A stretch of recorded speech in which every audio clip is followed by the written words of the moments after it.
a home is an accomplishment that most of us consider an American dream. You sustain that dream by maintaining the quality of your home. Hiring a licensed contractor is necessary to complete a well-done job. I encourage you to stay with us if you are a homeowner or planning on buying a home in the city of Boston.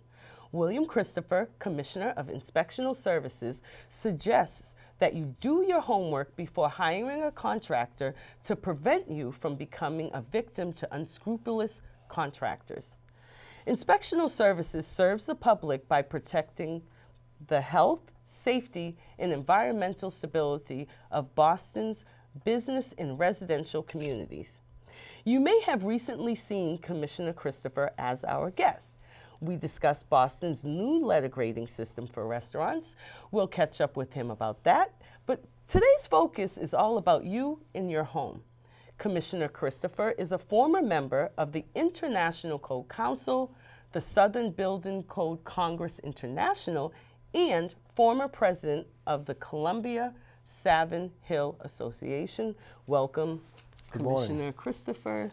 So great to have you here again. Like I said, last time you were here, we talked about the new letter grading system.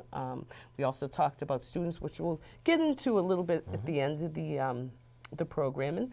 But I want to talk to you about the new letter grading system. How has that changed our dining experience?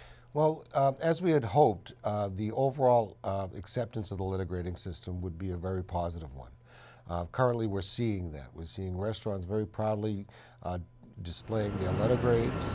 We're talking to people, and they're very comfortable about the fact they walk by a restaurant they've never been in before.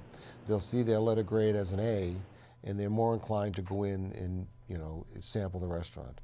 So the intention was to get our health rating system out to the public in a way that was easily understood, and it seems to be a tremendous success. We're really embracing it and moving forward with it. So no issues with the letter grading system? I was actually in a restaurant down in the South End, and I saw A, and I was like, Commissioner Christopher.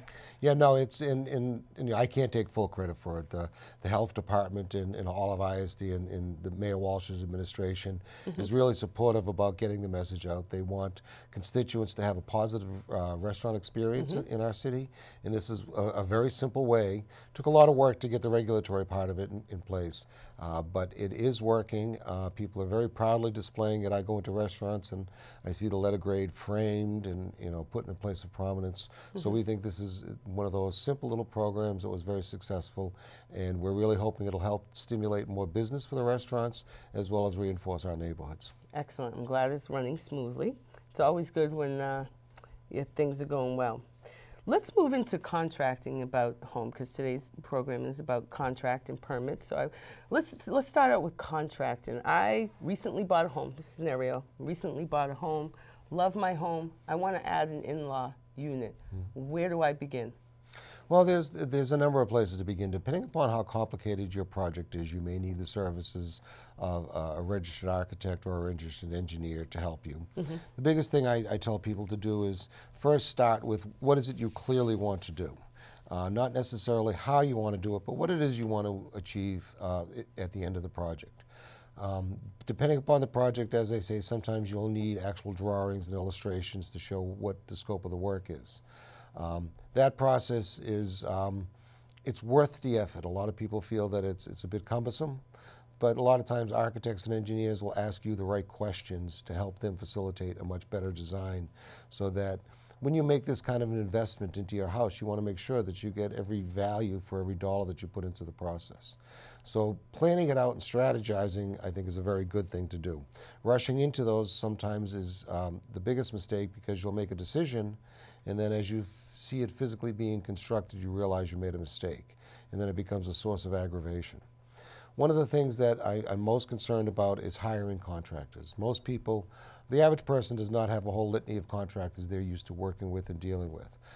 I tell people to talk to their friends and associates, different contractors they've worked with, to see if they have a good working relationship.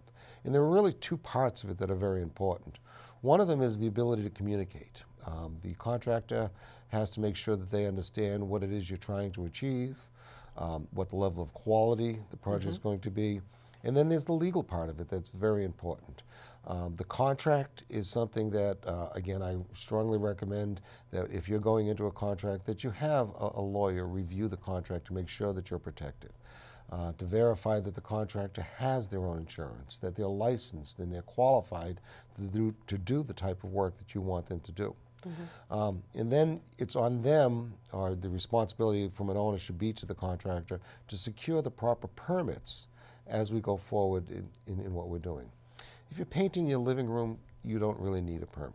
But if you do anything that's structural, affects the occupancy of the building or the egress of the building, whether it's a single-family home or a commercial process, you are required to pull a permit to go forward. One of the biggest things about this is the insurance. I always tell people to make sure that their contractor has the proper insurance for the project. Because if they don't and they proceed with the project, it's going to end up being on your homeowner's insurance. And if there is something that happens, then it becomes your problem more than it does the contractor's. Okay. Let's dig into a little bit deeper with the contractors. So how do I know that I'm getting a legit contractor? How do I look up their background? Is that important? Very important. You know, we always tell people to ask for references, but it's been my experience you're not going to get bad references. You're going to get those references that were good. That's true. So I think that you have to do a little due diligence. You have to check with the state and with Inspectional Services to make sure that that contractor is licensed. You ask the contractor, do they have workman's compensation, and you want a copy of the policy. We require that at ISD as well. You know, as a homeowner, you can sign a homeowner exemption that relieves the contractor of that responsibility. That's up to you if you want to make that choice, but I strongly recommend that you don't. It may cost you a little more money in the contractor's fee, but the reality of it is the responsibility is on them then to do the proper thing. And depending upon what the scope of the work is, it really gets involved. You want to make sure that this contractor really knows the work that you've done, that they've done similar projects that you can go look at, because the concern of quality is a very important thing. The architect or the engineer will help you define your taste and your style and the overall scope of the work. But when it comes to the actual, you know, driving the nails and making sure things are square and plumb, that's the contractor's responsibility. Okay, let's say that 50% of the job is complete, you know, thus far, but the homeowner notices that, you know, after 50% of that job is done, that they're noticing that it's getting a little sloppy, and maybe they're noticing things are uneven, or just not well done. Can you get out of that contract? And what are the risks of doing that? Well, that's a real legal situation. That's why the contract, when you develop it, before you sign it, you have it reviewed, that there are legitimate exit clauses in the contract. I also recommend to people to get a payment schedule. How is the payment going to be made? At what intervals and at what levels of completion are you expected to make another payment? The idea of a contractor coming to you and saying that, you know, I need X amount of dollars to buy the windows. My recommendation is you buy the windows directly. You write that check to the window manufacturer and make sure that delivery is coming to your house, so that in the event the agreement doesn't go well, you still have the security of owning those windows and getting those windows in the project. That would be actually, you should probably add that into the contract as an addition as well, correct? Absolutely. Just in case. Yes. So let's say, I know that you talked about having an agreement for payments. And I saw on the website that you should pay in installments, you know, just in case something like that does happen. But what if you do pay 70% of the job up front? I strongly do not recommend that. There's no basis for that. There is usually, you know, a signing amount of money that has to go in so that the contractor can gear up for the project. That's legitimate. But 10, 20% is the real number there. If you get too far ahead of the project, you start losing your ability to control that money. And then it becomes a legal matter that you have to take them to court. That doesn't help you because your project is on hold. Your money is tied up in a court system. and that just doesn't help you get the project completed. So it becomes a very, unsatisfying event. By doing it in increments that everybody agrees to, when the building, receives its rough framing, X amount of dollars is paid. When the plaster or sheetrock is completed, X amount of dollars is paid. We always find that if everyone really defines their expectations and their goals before you sign the contract, it makes for a much better event. Can a homeowner apply for a permit, or is that left for the contractor? Can you explain the difference between the two? There are different permits for different levels of work. We have a short form permit. If say you're replacing your windows and they're the exact same windows, and you're not in a historical district and you're not in a design overlay district, which are things that you can come to Inspectional Services and ask. Come to Counter 2, and we'll walk you through what limitations are on the site that you live in, the area that you live in. But when it comes to the homeowner exemption, if you're a relatively crafty person and handy with tools and you want to replace a handrail, you want to redo some non-structural work, as a homeowner, you have the ability to do that. You sign on the permit application for your homeowner's exemption. You have to prove that you are the homeowner, and we'll issue that permit to you. If the work involves structural work and licensed work, then we do want to have the proper person do that. You may be a licensed contractor, and in that case it works well. Okay, so the homeowner has to be licensed in that specific area to complete that job? Depending upon the type of work. If you're going to reframe your roof, yes, we want you to have a construction supervisor's license to go forward. What if you weren't licensed and you didn't pull a permit? Unfortunately, that does happen. We really encourage people to let us know when they see something going on in their neighborhood that they don't think is permitted. We'll help them with that. What happens is we'll get a complaint, or we'll observe it ourselves. An inspector will go out and put a stop work order on the project. You're ordered to cease and desist all future work until you come into Inspectional Services and work out the paperwork and the permitting that's required for the project. If you choose to ignore us, which in very rare cases, but it does happen, we'll have the involvement of the police. We'll stop your project, and you'll end up in housing court to get the issue resolved. What am I looking for as a homeowner that's on the permit to make sure that the contractor is if he's actually pulled it? How can I tell that he's pulled that contract? You're entitled, to come to ISD anytime you would like to review those permits. You do have that right. We do ask the contractors to supply a letter from the recorded homeowner that they have permission to pull a permit on that project.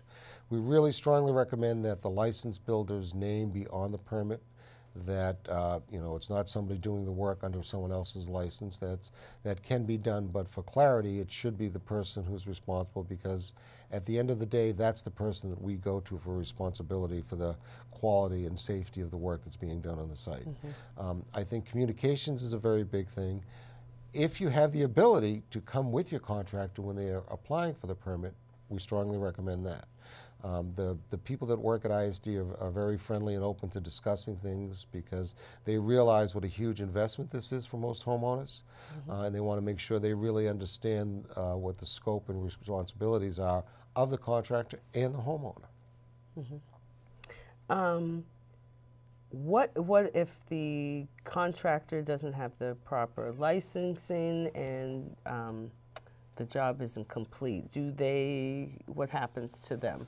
Well, we will not issue a permit to someone who's not properly licensed to do the work. So that's the first fail-safe. Okay. If by some means, say the contractor loses their contractor's license during the process, we will make every attempt to notify the owner. But then we will, from the city's point of view, we will stop the work. But then it becomes, again, a legal matter between the owner and the contractor. Again, that really stresses the importance of the contract. And there are contracts that you can get online. There are free legal services that will assist you. But it is really worth the investment of making sure that you have legal representation to read that contract to make sure that you're protected. Anytime you sign any project, it's really important. We have cases, for example, if there's a fire and there has to be a board up. I strongly recommend to people who are in that situation not to sign any paperwork at the event of the fire because there's so much stress and so much concern about it.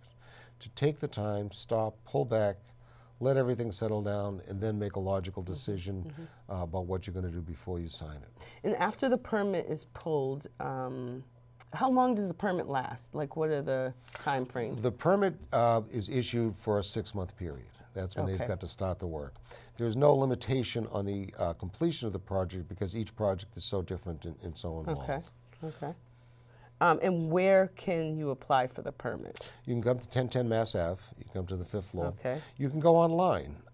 We have a new portal interface that allows you to apply for the permit online, so you can do it from your home and process it. And what does it cost to get a permit? It's the base fee is $10 per $1,000 worth of construction, and then there are some filing fees. There are $50 for a permit filing fee, and then depending upon what the actual nuances are, if there's an assembly permit involved, if the fire department is going to be involved, if there's sprinkler work or fire alarm systems that are going on. If you're doing a place of large assembly, then there's an assembly permit that's required. If you're doing a restaurant, there's health permits.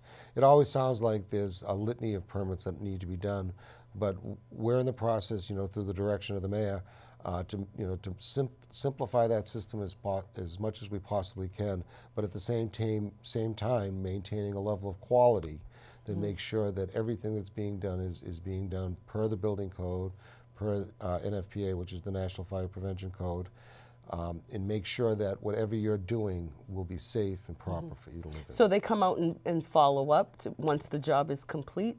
Yes. If you go through a project, say you're building a house, there are a series of inspections that take place. The permit will be issued once the excavation is done, and again, depending upon where your building is located is very important because in some areas of our city there are groundwater issues that need to be addressed and need to be dealt with. There are different soil types. Depending upon the type of building that you're putting up, there are unique foundations that need to be done. The inspector will come out and evaluate the excavation to make sure that the soil is what we think it is. They'll review the foundation. Again, depending upon the type of foundation, there may be multiple reviews for the foundation. Once the building is framed, all the studs are in place, there'll be a rough inspection to make sure that they're framing properly according to industry standards in the building code. And then as you go through the finishes, we'll also have more inspections there. So there can be any number of inspections depending upon the uniqueness of the project. And if things don't work out as planned and you have a licensed contractor, it falls on the contractor, not the homeowner, correct? Okay. If the paperwork is aligned properly, the answer is yes. That's why signing off on the owner exemption is not something that I strongly recommend for complicated projects, because it does get involved and you really do want to have a single source of responsibility. We're always told that construction and architecture speak their own language, and it may be something that a homeowner is not familiar with.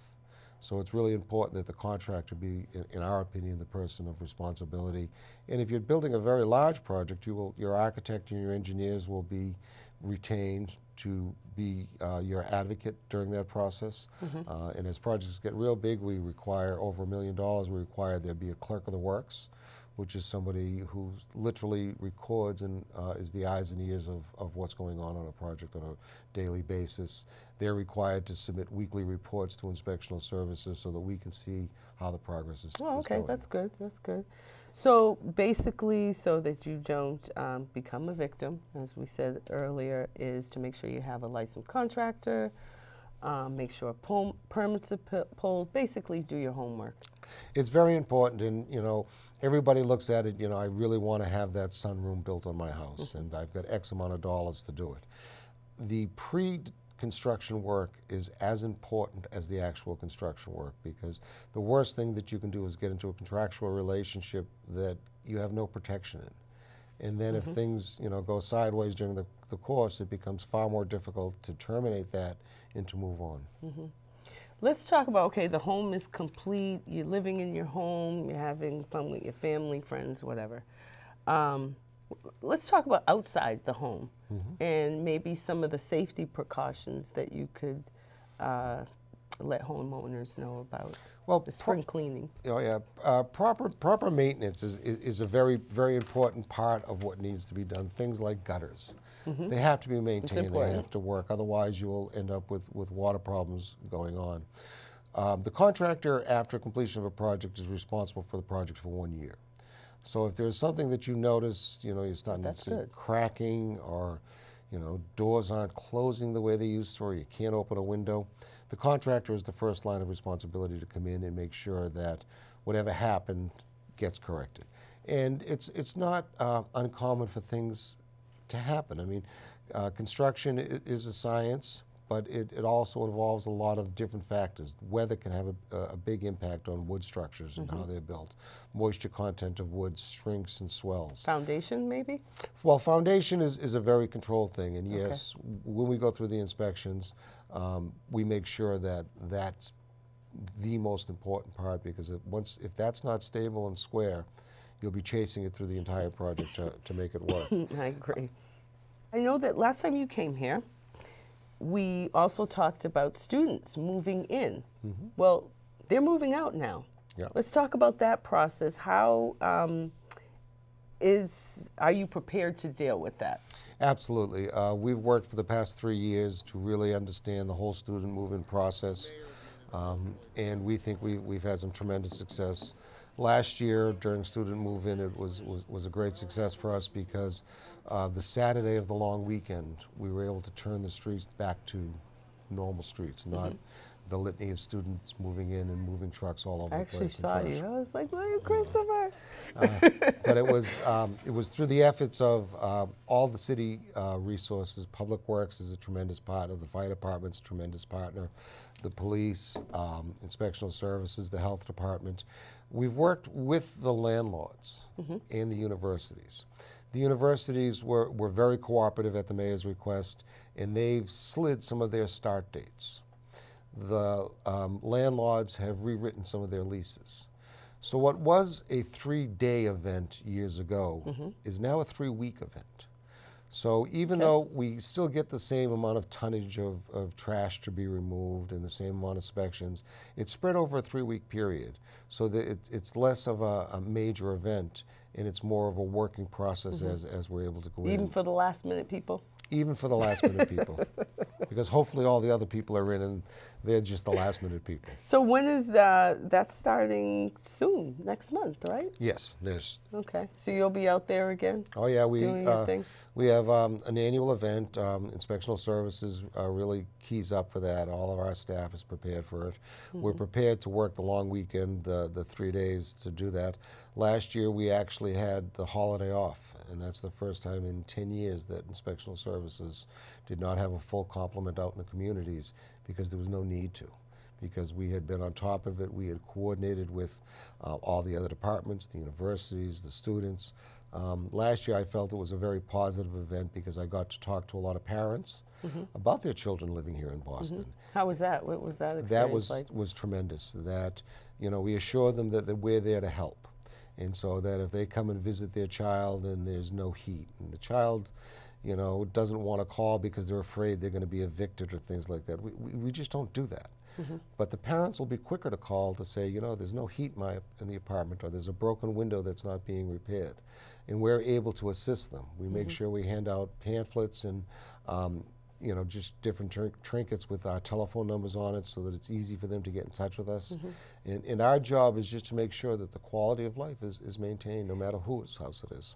Has those incidences lessened, as far as no heat or maybe other things that they may have in the student housing world? Yes, it definitely has, because we're more proactive. The landlords have been tremendous at partnering with us. As I say, we have a monthly meeting with the landlords, the universities, and anybody else who would like to come at Inspectional Services. We had it Monday night of this week. And we go over what our expectations are, what our goals are. We also share what the landlord's concerns are, what are their problems, and we try to address them in a very positive way. So overall, with the communications in the outline of expectations, we've seemed to really get a handle on this. Last year was a good year, and so we're looking forward to a very positive This year's going to be a better year. That's what our hope is. Yeah, it will be. I'll be looking forward to seeing you. I have a big smile on my face. There you go. Thank you so much. I'm pretty sure all of the information as far as the contracts and permits will be extremely helpful for homeowners or someone that is planning on buying a home. And thank you for updating us. There's just two things I'd like to Sure. say about that is, if a constituent has questions, Okay. come to ISD before Okay. you do anything. Our staff is more than ready and willing to help, excuse me, to assist you in setting direction. We cannot make recommendations of contractors or specific people to use, but there are general goals and expectations that we can help you look at. We can give you examples of other things that we have seen, because Okay. they're all a matter of public record. And then if you have a complaint or a concern, please use 311. It turned out to be a phenomenal tool. People can do it anonymously if they choose to. You know, anyone can call on a landline anywhere in the city, just dial 311 and it goes right into the call center, which will then disseminate the call. If you have a smartphone and you've downloaded the app, it's a tremendous tool. Take a quick picture of a situation that you have and we'll What is respond. the app?